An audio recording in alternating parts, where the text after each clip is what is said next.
Hello everyone, hope you are doing good. So I hope you guys remember that in the last video we discussed about the React hooks and we started with the building one application from scratch.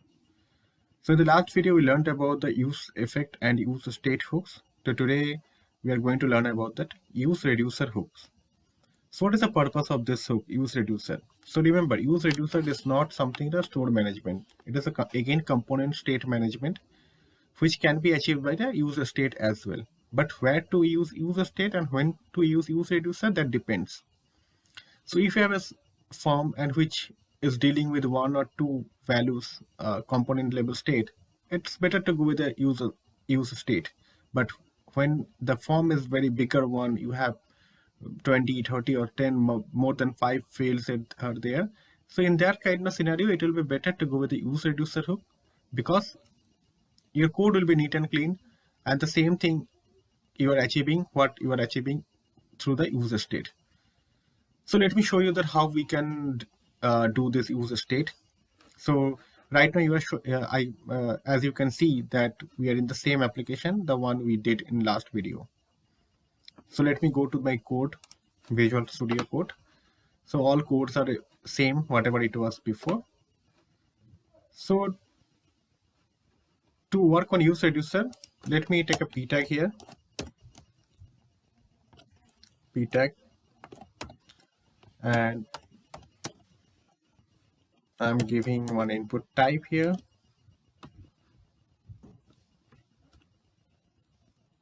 Input type text.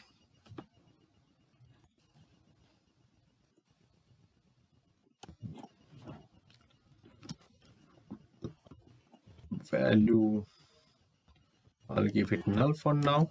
Okay. So let me import this useReducer.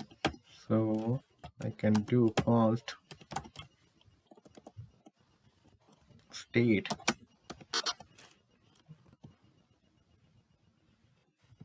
dispatch useReducer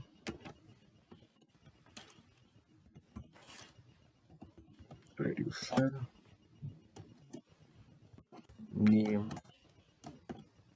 null.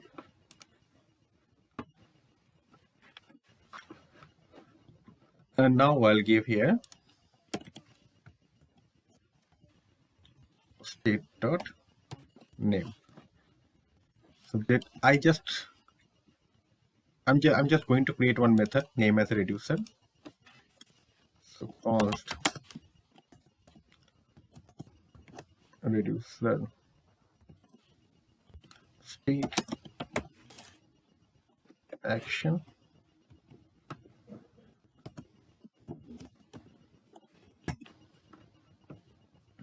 So I'm going to case, let me complete this reducer method, then I'll explain you.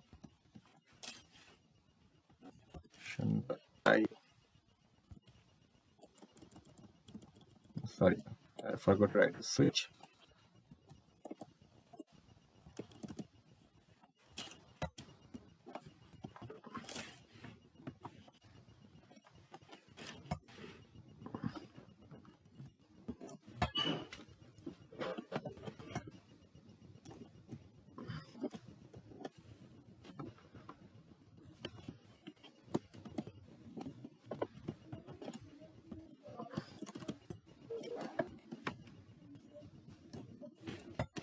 Change name,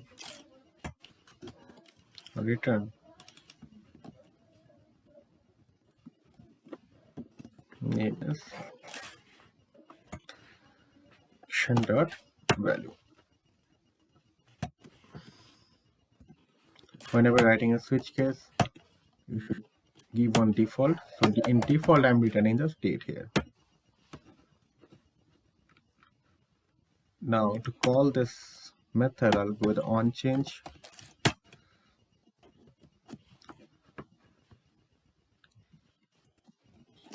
So I'm taking the event of this input field and dispatch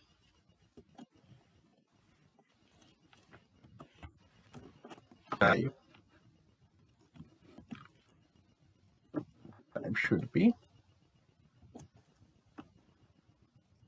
change name, and value is e dot target dot value. Okay, so that's it.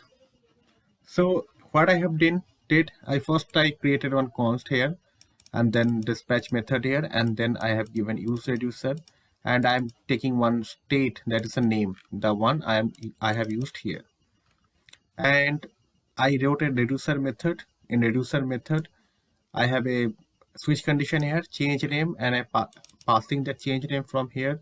So that change name will be triggered here. So whenever user is typing anything to the text field, this will get triggered, and the state should get updated. So remember, this one is not a store, this is a component state, so there is nothing related to Redux. Okay, so we'll make another video with the Redux later soon. So let me reload the page. See, now if I type anything here, it is getting updated. If you see, the value I have given, it's a state.name. Okay, so to display it, suppose if I give outside so that you can see I'm typing, see, it's getting updated here also. Okay, so let me remove that. So now the thing is that this is in this reducer method, there is one mistake I did. Okay, so the mistake is something, suppose I have another field called first name. So I'm doing change first name, suppose if name. Here I'm taking another one, if name is null again.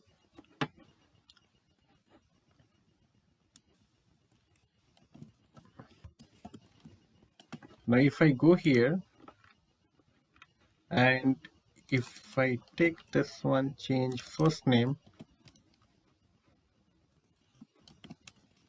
if name here. Okay, so what it will do, so whenever I'm typing anything to a first name, it will remove the name property here, because then again it will become another store, another state for this one. So it will remove the name. To overcome from this issue, what we can do, we can take the previous state with the spade operator. Same thing I can do here. Okay, so now what it will do, it will keep the previous state as it is, and it will update the particular value only. So now if I refresh the page, see, it's updating the first name, and it is updating the second the name. Okay, so I hope it makes sense. So let me know if you have any further questions on useReducer hook. So that's it for today's video. We'll come back again with another React hooks method. Thanks for watching. Bye.